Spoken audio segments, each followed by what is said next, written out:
जय हिंद दोस्तों। मैं हूं आपका ऋतिक सर और मेरे ऋतिक मैथमेटिक्स यूट्यूब चैनल पर आपका बहुत ही स्वागत करता हूं। हम लोग परसेंटेज का जो टॉपिक पढ़ रहे हैं, इससे पहले हम 2 से 3 वीडियो अपलोड कर चुके हैं। उम्मीद करता हूं आप देखे होंगे और आपको देखकर बहुत ही मज़ा आया होगा। उसमें बेसिक बताया हुआ था, कुछ कॉन्सेप्ट दिया गया था और उसके बाद पिछला जो वीडियो डाला था मैंने, उस पर 5-6 क्वेश्चन को हमने बनाया था, जो कि आपको देखकर बहुत ही अच्छा लगा होगा।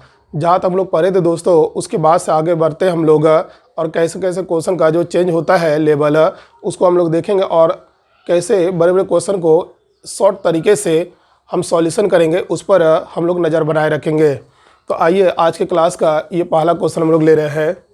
ए person who spend 66 2/3% of his income is able to save 1200 रुपया per month his monthly expenses. Question ये दिया हुआ है कि एक पर्सन है, एक आदमी का जो उसका जो भी इनकम होगा, अपने इनकम का 66 2/3% क्या करेगा, खर्च करेगा और 1200 रुपया उसका सेविंग होगा। तो बताइए हर एक मंथ जो है उसका एक्सपेंस क्या होगा, एक्सपेंडिचर क्या होगा, खर्च क्या करता होगा। अब देखिए यहाँ पर 66 2/3% जो है वो एक्सपेंड कर रहा है, तो 66 2/3% को लिख सकते हैं 200/3%। परसेंट मतलब नीचे कितना हो जाएगा दोस्तों, 100 काट दीजिए तो आ जाएगा 2/3। इसका ये मतलब होगा, ये नीचे जो होगा ना वो टोटल होगा, यानी कि इनकम हो जाएगा टोटल 3।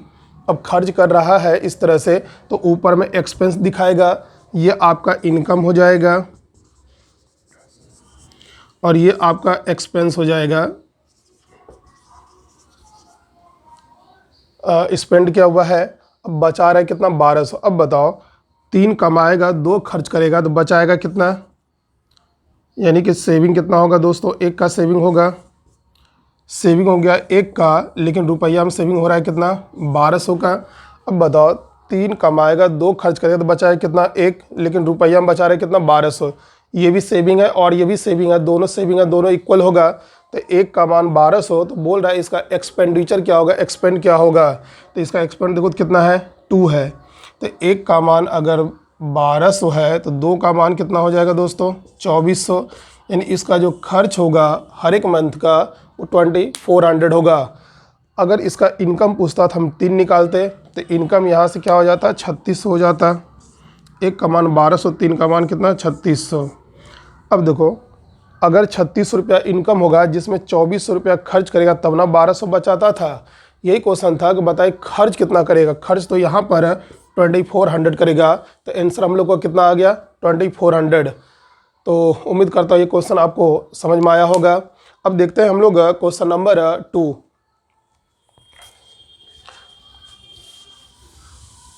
क्वेश्चन नंबर 2 में भी अच्छा क्वेश्चन है दोस्तों।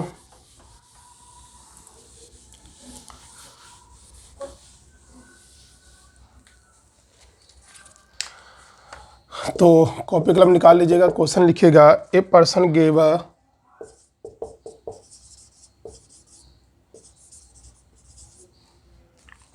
20% of his income, 20%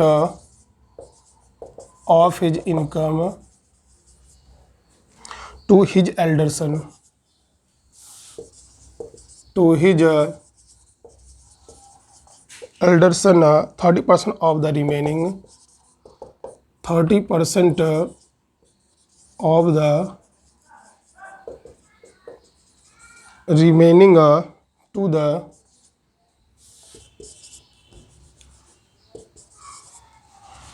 younger son,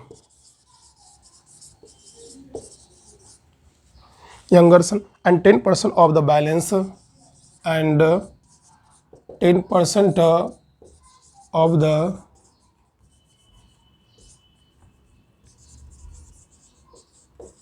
balance he donate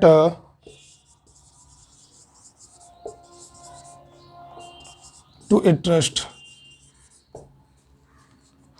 He is left with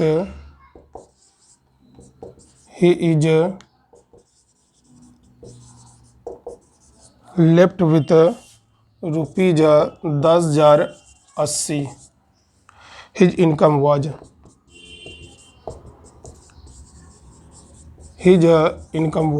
ये क्वेश्चन है दोस्तों। क्वेश्चन दिया हुआ है, a person give 20% of his income to his elder son. मतलब उसके पास जितना भी इनकम होगा, एक आदमी के पास 20% एल्डर सन को दे दिया, 30% ऑफ द रिमेनिंग जो बचेगा उसका 30% दे देगा यंगर सन को, और फिर जो बैलेंस होगा, रिमेनिंग जो बचेगा, जो बैलेंस बचेगा उसका भी 10% डोनेट कर देगा, ट्रस्ट में जमा कर देगा। और ट्रस्ट में देने के बाद अभी भी उसके पास 10,080 बचा है, तो उसका इनकम क्या होगा? ये क्वेश्चन दिया है, इनकम क्या होगा। अब मुझे ये बताओ, पहले कितना खर्च कर रहा है?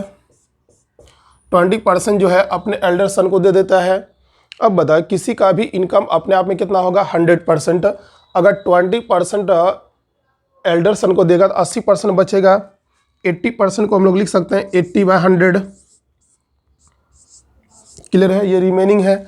और रिमेनिंग का इसी का 30% देगा यंगर सन को। अगर इसी का 30% यंगर सन को देगा तो इसी का 70% बचेगा। अगर 30% दे ही देगा तो इसका बचेगा कितना? 70%। 70/100 अभी ये बचा हुआ है। अब ये बचे हुए का फिर 10% डोनेट कर देगा। तो अब इसी का इतना तो बचा हुआ है, सेविंग है, इसका 10% डोनेट करेगा तो इसका फिर से 90% बच जाएगा। दोस्तों ये बचा हुआ अमाउंट है, देखते हैं क्या आता है। 1 2 2 से 2 जीरो कट जाएगा, और ये 1 जीरो और ये 1 जीरो कट जाएगा। क्लियर है? अब बताओ, इतना बचा हुआ है, लेकिन बचा हुआ है कितना है वो देख लेते हैं, इसको कैलकुलेट कर लेते हैं। 4 से काटेगा तो 2 आएगा, 4 से काटेगा तो 25 आएगा, है ना। और 2 से काटेगा तो कितना आ जाएगा? 5। अब मुझे ये बताओ, इसको लिखेंगे 63 बाई कितना? 125। क्लियर है? इसका मतलब इनकम 125 होगा और सेविंग कितना होगा? सॉरी, 125 इनकम होगा, और उसके बाद जो है ये आपका सेविंग है, लेकिन सेविंग वाला अमाउंट दिया है कितना दोस्तों? 10,080।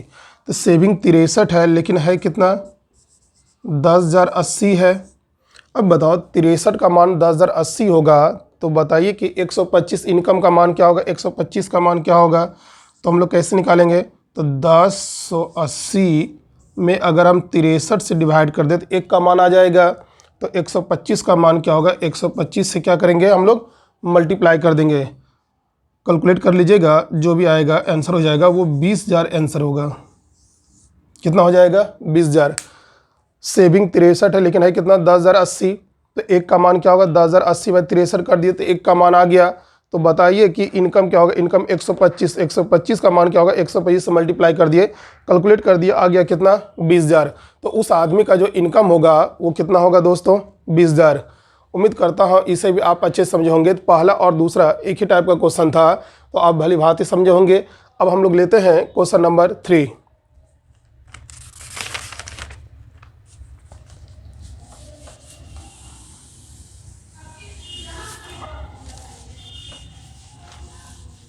बहुत ही मज़ा आ रहा है दोस्तों।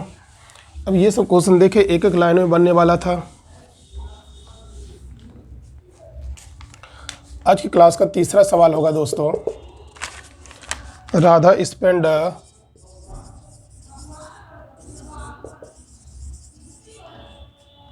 40% हर salary on food, 20% on house rent, 20% on house rent, 10% on book, and 10% on other, and 10% on other.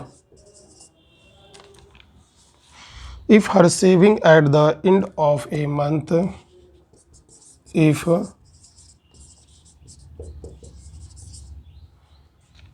savings at the end of a month are 1,500 rupees, then her salary per month is, then her salary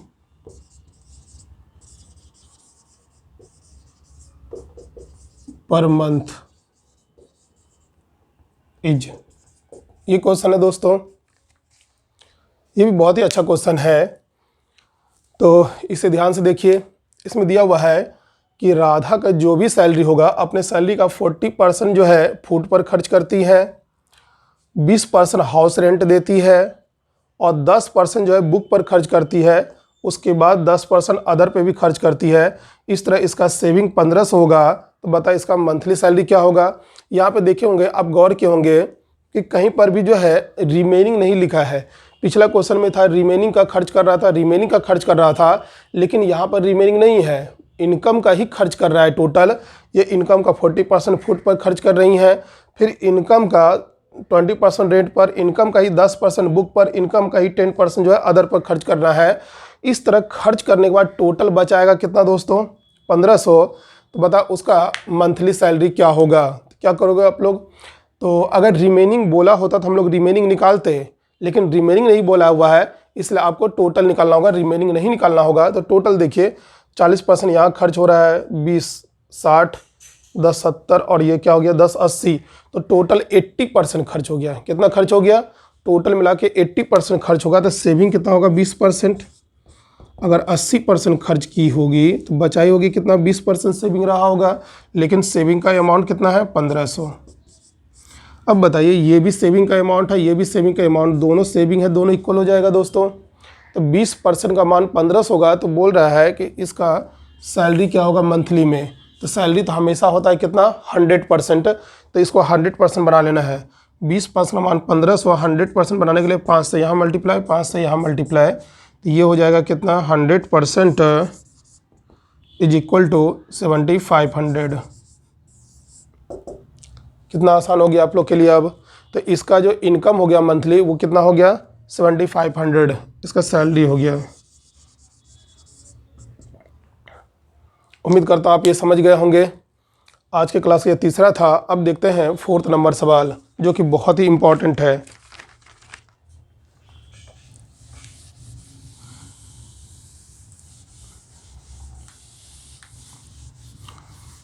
तो आज के इस class का 4 number सवाल देख लेते हैं। आराम से पढ़िए, धीरे धीरे पढ़िए, सब समझ में आएगा आपको। Question number 4, Arvind spend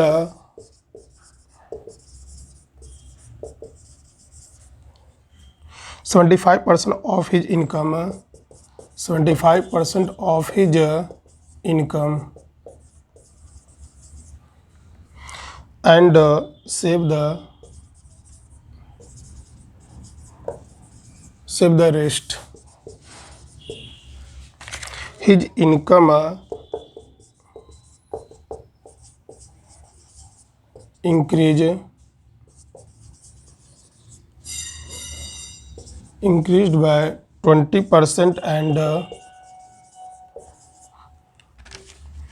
he increased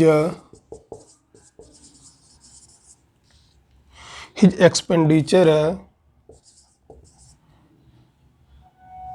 he increased his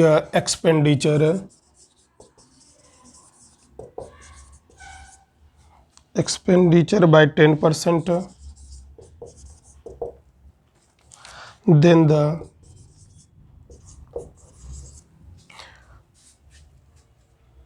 increase in a saving, then the increase in saving is। देखिए दोस्तों ये भी बहुत ही अच्छा क्वेश्चन है कि अरविंद का क्वेश्चन आप लोग उम्मीद करता हूँ देख ले होंगे। क्वेश्चन है कि अरविंद जो है अपने इनकम का 75% खर्च करता है। Arvind spend 75% of his income and save the rest. His income increased by 20% and he increased his expenditure by 10%.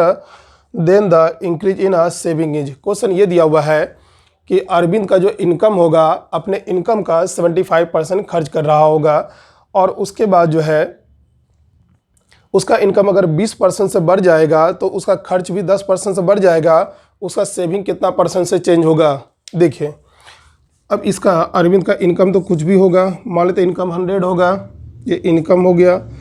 अब ये 75% खर्च किया जा रहा है तो एक्सपेंडिचर होगा इसका 75, एक्सपेंडिचर भी आ गया। अब इसका इनकम जो है वो 10% से 20% बढ़ेगा। अब नया इनकम क्या हो जाएगा, 20% बढ़ने के बाद 120 होगा। अब इसका खर्च 10% से बढ़ जाएगा। पहले तो 75 रुपया खर्च होता था, अब इसमें वृद्धि होगा, इंक्रीज होगा, खर्च का 10% बढ़ जाएगा, 10/100 होगा, यानी 7.5 रुपया से बढ़ जाएगा तो 82.5 हो जाएगा, है ना। अब बताओ 120 रुपया कमाएगा, अब 82.5 रुपया खर्च करेगा, तो भाई दोस्तों सेविंग कितना होगा। पहले सेविंग कितना होता था, पहले 100 इनकम था, 75 अगर खर्च था तो बचाता था कितना 25। अब देखो अब 100 रुपया 120 रुपया इनकम है, 120 इनकम है और 82.5 जो है इसका खर्च है, तो सेविंग कितना होगा, निकाल लो सेविंग माइनस करके।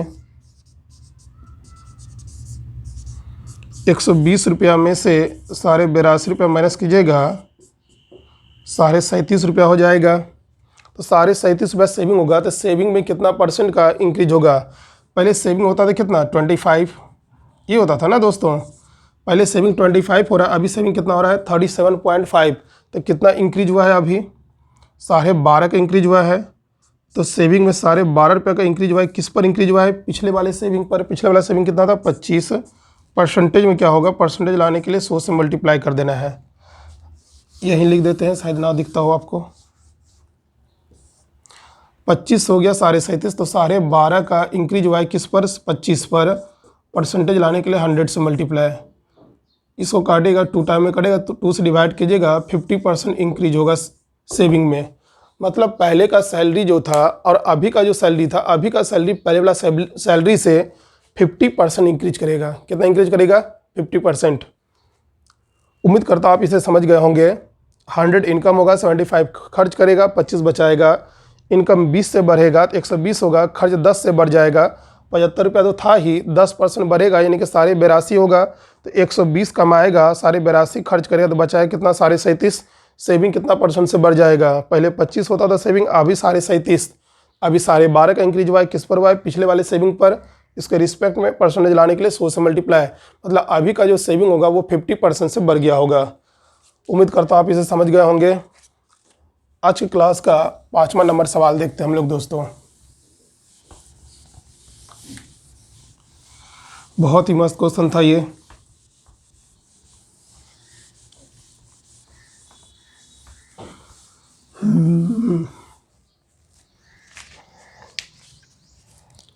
ये बहुत मस्त क्वेश्चन है।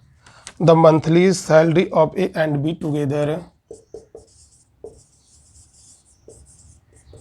The monthly salary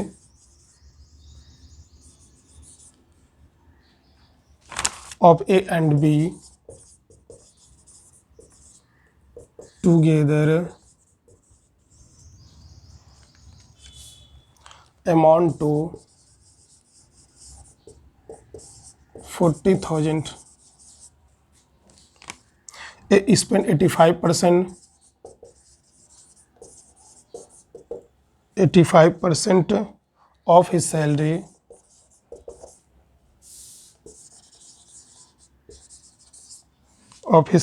and B 95% and be 95% of his salary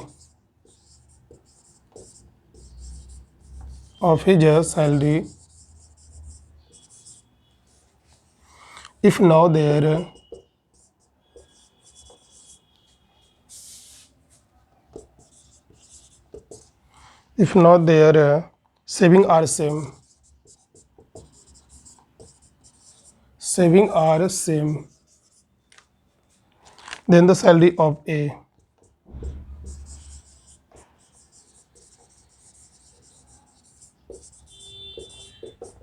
ये क्वेश्चन दिया हुआ है दोस्तों।